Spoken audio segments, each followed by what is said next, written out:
Hello, I'm Nancy Mitchell with the Etiquette Advocate, and we are talking about dining etiquette. We're going to talk now about the placement and the use of utensils. Utensils are set in the order that they will be used according to the courses that are on the menu, going from the outside in toward your main service plate. Spoons and knives are on the right, forks are on the left. This place setting would tell me that my first course is going to be soup, and this is the grip that I would use on a spoon. A spoon is held like a pencil. We'll talk in a minute about eating a soup course. There are two grips to remember about using a knife.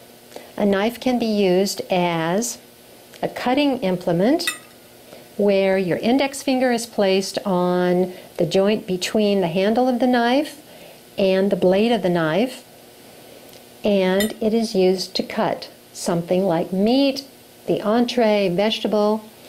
A fish fork is the only exception to that rule. If there is a fish knife in your place setting, that knife is held like a pencil. That grip is to ensure that you'll be able to remove bones, skin, whatever is part of your fish course. There are two styles of dining. There is the American style of dining and the European style of dining. The United States is probably the only culture in the world where we switch our fork and knife after we've made a cut and we're trying to eat the food that we've cut. To demonstrate, in the United States, we will hold our knife and fork in this fashion, pivot our wrists, make the cut, place our knife to the top of our plate, switch the fork to our right hand if we're right-handed, and take the bite that we've just cut. And we do this switching back and forth many, many times throughout a meal. European dining means that you are using the same grip for the utensils. You've made the one cut at a time, but you leave the knife in your right hand, you pivot your left hand, the food comes to your mouth. Your wrists are resting on the edge of the table. You do not need to put your knife and fork down between bites. The only time you do put them down is when you are going to take a drink of a beverage or you're going to have a bite of your bread. Let's talk for a minute about something called the silent service code. If you are dining American fashion or European fashion, there are messages that you can send to the wait staff that let them know where you are in the progress of your meal. If I'm dining American fashion, I am going to be cutting one bite at a time.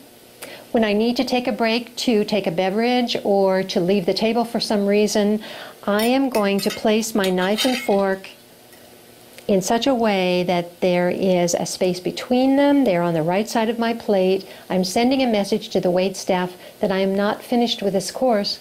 Please don't clear it away. If I'm dining American fashion and I am completely finished, I'm going to line my knife and my fork up on my plate in what's called the 10-20 position. If you envision your plate as the face of a clock, the tines of the fork and the point of the knife are going to be pointing to 10 o'clock on the face of the clock. The handles are pointing to 20 past the hour on the clock. They're parallel, they're close together, they're sending this message to the waitstaff: I'm completely finished with this course, you may clear it.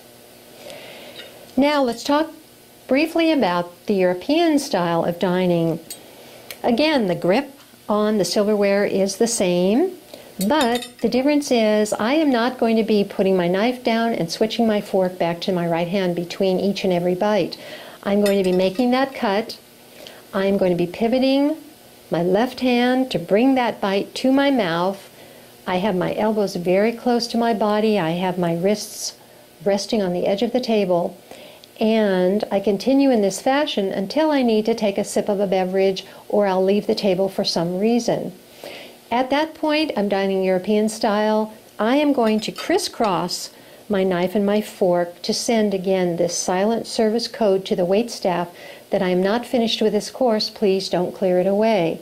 When I am completely finished after having dined in the European fashion, again I will use this 10-20 position on the clock, if you will, and I will lay my knife and my fork parallel in that position with the tines of the fork down. This indicates that I've been dining in the continental fashion. We'll next talk about glassware.